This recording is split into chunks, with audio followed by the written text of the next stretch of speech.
Hello, you're watching Avenue X, and today I want to talk about a Chinese drama that has been airing since the 21st of February this month, 纯真年代的爱情 Love Story in the 1970s. It is on both CCTV satellite television and Tencent. 30 episodes. Original title is 实用主义者的爱情 Romance or Love of Pragmatists, which is also the exact same name of the book that this drama is based on. Published back in 2021, so unlike very ancient IPs on web novel sites that's over 10 years old, that often runs into big problems in adaptation due to the popular ideas about things were actually quite different from what goes on in 2020s. This story, although it's set in 1970s, it's written in the way that it's very acceptable to the contemporary audience. The drama is led by Sun Qian, Chen Feiyu, Guo Xiaoting, Wang Tianchen, and it was shot from March to June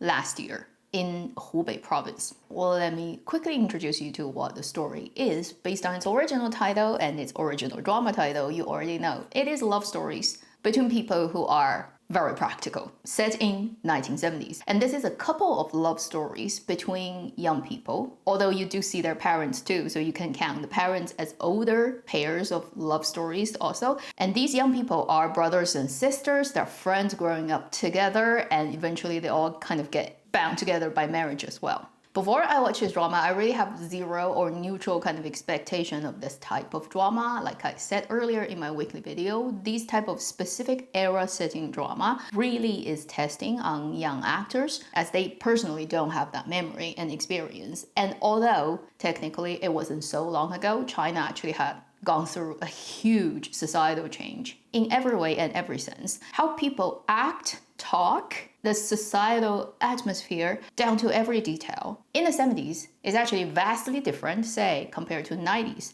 and then vastly different compared to, say, 2010s or 20s. So there's actually a couple of generations of behavior change China has already gone through, and these young actors born around the cusp of change of century, it's unrealistic to ask them to fully grasp what it was. So my expectation was like, as long as it's not making no sense and looking stupid, I would accept it. And then when the drama aired, I followed it diligently every day, and I have to say, actually, it warmed up to me quite a bit. At the beginning, it was just, oh, it's not awkward. Thank heavens, I can keep watching. As it goes on, it becomes better and better. Now I'm like really having fun with this drama. So at this about 12 episode point, I think it's pretty safe to say it's gonna be overall a very enjoyable drama, and I will stick till the end of it. Before I go into the good and bad, I will quickly tell you what is the exact setup. Our female lead character played by Sun Qian, she is in a like late teen, early 20s kind of character who works at a nationally owned, as back then there were only nationally owned factory. That is a textile weaving factory. And she's been wanting to get into university, but because the Cultural Revolution has just happened, the story starts at 75, and Cultural Revolution in China started from mid-60s to mid-70s. During that decade period of time, all universities shut down or stopped enrolling new students, resulting in everybody who's caught in that kind of age range couldn't go to university. She was a really good student back in school. So after high school, she had to go to a factory and working and trying to get into, at the time, the only form of university, which is not the normal university.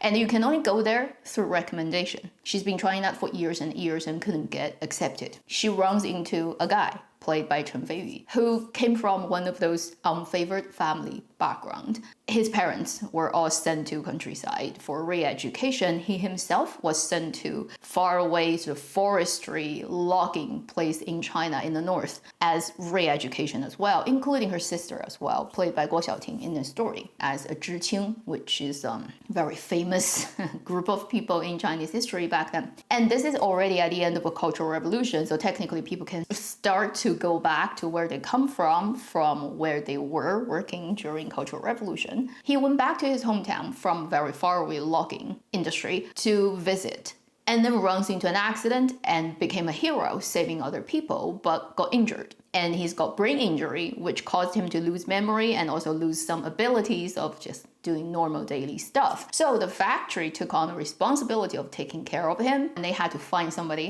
to help him.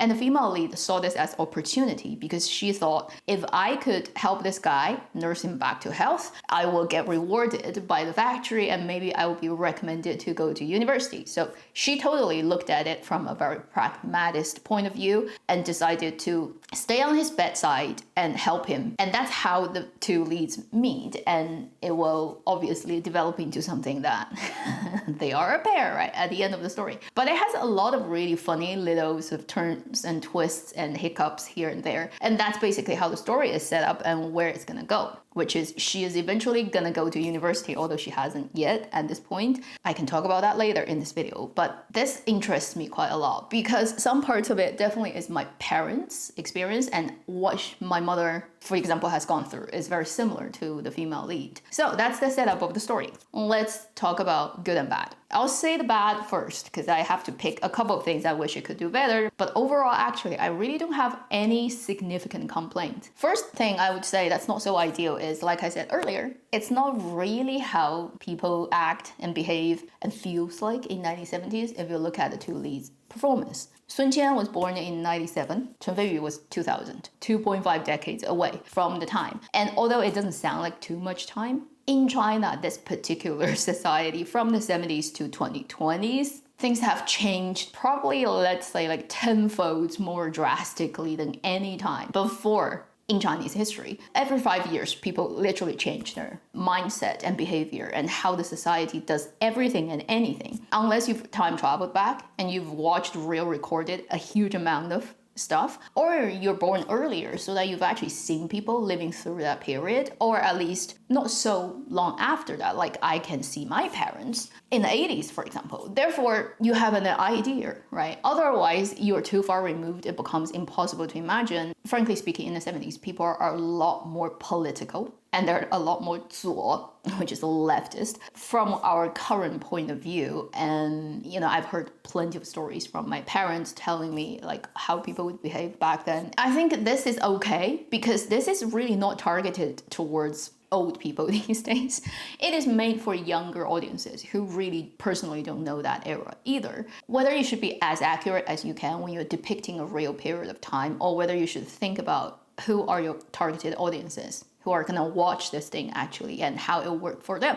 I don't think there's a perfect 100% right answer to it. Number two, it's specific to Chen Feiyu. I think actually he has surprised me in this drama. He's so much more making sense as an actor and as a character in this one than the period, idol, fantasy, everything I've seen him in. Because those dramas have very detached characters, very dramatic characters, very unrealistic characters, and I can't grasp on it. It doesn't feel like a real person. Whereas in this drama, he reads like a real person. So I'm actually quite pleased by the improvement of Chen Feiyu as an actor in this drama. But I would still say his ability to accurately deliver what's on page is not yet at a very good level. The character he plays really did suffer some kind of brain injury in the early stage at least. He really didn't remember until a point. Also, he lost certain abilities of like dealing with little things in life, like forgetting how to tie his shoelace because of the brain injury. And if you are a very accurate or observant or knowing exactly what you should be doing actor, you would make that performance very convincing. Yet because Chen Feiyu has this look, and often you really cannot be sure if he is playing somebody who actually remembers everything but who's just plain dumb, or he is actually dumb for that period and he really doesn't remember. It's very hard to read from his facial expression, from how he does his character, in the way he speaks and moves. And sometimes the drama will not really in any way attempt to clarify that for you. So you're kind of always, Arthur, like in your head, because his English name is Arthur, you're asking, Arthur, are you playing dumb or are you really dumb? I don't think that would be the intention of the script and also the director and even the actor. But the end result, when you read his facial expression, often it's like you are actually not sure. If there is a clear stage of he doesn't remember, he started to remember, he finally remembers, the performer has the responsibility of clearly defining that and make sure audiences don't get confused. Because if he in any way is misinterpreted by audiences as somebody who's pretending when he's not, then you can question about his honesty, this person's integrity, and also whether he's a good enough person. I don't think that's the intention of the drama. drama, but I often cannot be sure when he's doing those performances in those moments. Is he this or is he that? Or is he wanting to play this, but because he's not good enough, therefore he cannot convince you he's playing this? So that's another complaint I have with this drama, but it's very, very specific. Then let's talk about things I really like about this drama. Point number one, this is surprisingly a very pleasing and nice drama. I'm not being like sarcastic with the use of the word nice. It is kind of sitting at the perfect middle point of everything that you can think of a drama. There's almost no psychological pain or suffering or pressure that you feel. It's a very smooth, gliding experience. Every sensorial input is pleasing, but not overly exciting. And I have to say, I actually haven't felt that with any drama from Chinese drama for a long time. At the end of last year, the Inhumanity drama, it was great, but oh my god, that's pain. A lot of people may not be able to even watch it. The epic historical that just happened, Swords, that's a great drama, but you're not gonna like be very feeling good because it was the most chaotic period of time in Chinese history. Even the last drama I've talked about in the video, also led by Sun Qian, just happens to be, was a pretty painful story. And this drama is totally pain-free. But it's not stupidly happy. All the characters have little things they have to deal with, little obstacles always coming their way, and you feel their suffering sometimes. You feel the unfairness on them, you feel for them, but it doesn't pain you. Its overall undertone and its energy is really hopeful and nice and light. Didn't know that I needed that until I actually watched this drama and start laughing with the characters. For your mental health, like this is actually a great drama. Number two, I would say although the starting point of the story seems quite dramatic, the guy lost his memory and the girl tries to nurse him because she has ulterior motives, feels super highly charged dramatic. After that, everything that happens actually flows really naturally and nicely and not over dramatized in any sense. You watch the drama, there will be no difficulty of you actually understanding what's the power dynamics, what is the problems they got into, and what was the life like back then. It's actually quite readable, easy for you to understand, regardless if you have any background information. So if you're worried about it set in 1970s China, I have no clue about what it was about. Don't worry. People are people. Like in this drama, people are very, very people. It's 100% relatable, regardless of time, gender, whatever political system the characters are in that's different from where you are. And they act in a really relatable and relaxed way. And that is to do with every actor's performance put together, direction and stuff. I will not really go into details about everyone's performance in this drama, but I don't think anyone will stand out as weird. It will all read very well, and also there's no like super plastic surgery phase in this drama, whether they're extra or just like supporting role or major supporting role, a lead role. Because realistically in 70s in China, nobody had plastic surgery. It didn't exist for them. So there's no like filler face in this drama. Everybody will read like a real person. That also adds to the easy to digest and not having hiccup kind of nature of the drama. Then the third point is something I've mentioned earlier. I really like the angle that they cut into the story and then the specific characters they picked that reflects the 70s. Our female lead really wants to go to university and she tried so much. And one of the major reasons she married our male lead eventually is because he supports her decision. Promised her like if she ever got into university, he will have no problem. They would be apart from each other most likely, and for 4 years she would not be with him even though they're married, but he's like, I'm fine with it, I highly support you. That's one of the most important reasons why she married him. To 2020s people, that sounds like, what? You just married a guy because he supports your decision to go to school? But that's so realistic. And then personally, my family story. Our female lead character is a character who's good at study, but who got basically stopped from going to university due to Cultural Revolution, which is exactly what happened to my mom. Compared to our female lead, she's probably about 10 years older type of thing. 77 was the time when they restarted to enroll students by exam, a national exam that even till today is one of the most important events in China every year. And our female lead, although she hasn't gotten to university yet and she's trying, she's likely to eventually go into university by her own examination. At the time of our story right now, that policy hasn't happened. It's like 75, 76, but it will happen. And when she doesn't get recommended to university, the final way she could go is going through an exam, which I think most likely is going to happen, which is exactly what my mother did. My mom was like, I want to take the exam, but I haven't been in school for 10 years and nobody had textbook. Because over 10 years of Cultural Revolution, everything is destroyed. Like, there's not even anything to go off on. She spent like a few days grabbing books from everywhere she could find and try to like remember what she's learned 10 years ago in high school, and then took the exam. She was one of those lucky people who got through in the 77 exam and ended up in a medical school. And later I asked her, I was like, why did you pick medical school? She was like, I've been a nurse during the time of Cultural Revolution for some years, so she's got a little bit experience already. But on the other hand, she was like, it was 77. It was the first year when they restarted.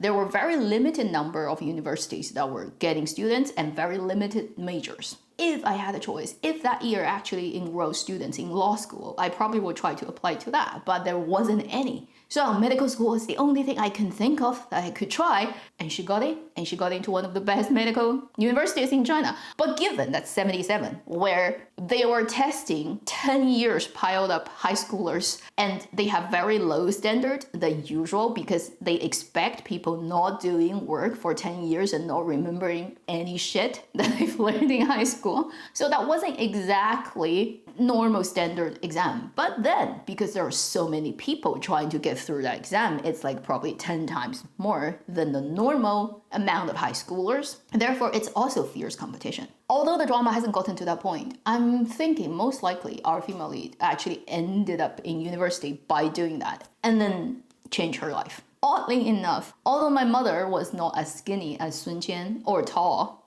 they both have a very round face, like not like slender face. And my mom just had short hair. Sun Qian had long hair.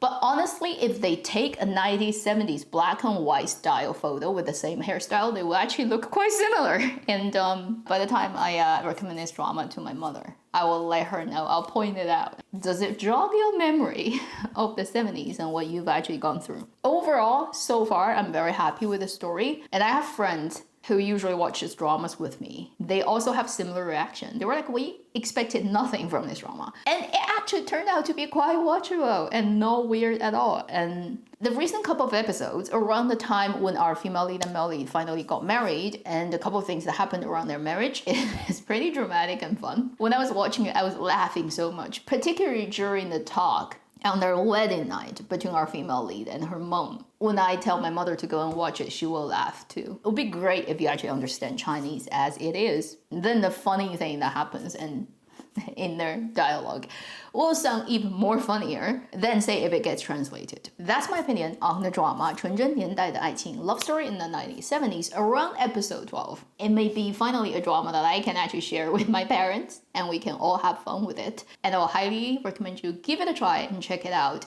You will find surprisingly, in this story, the 1970s China is very understandable and relatable to, I'd say, average audiences in the world in 2020s. That should be the end of this video. Thank you for watching Avenue X. I'll see you in my next video. Meanwhile, live long and happy drama watching.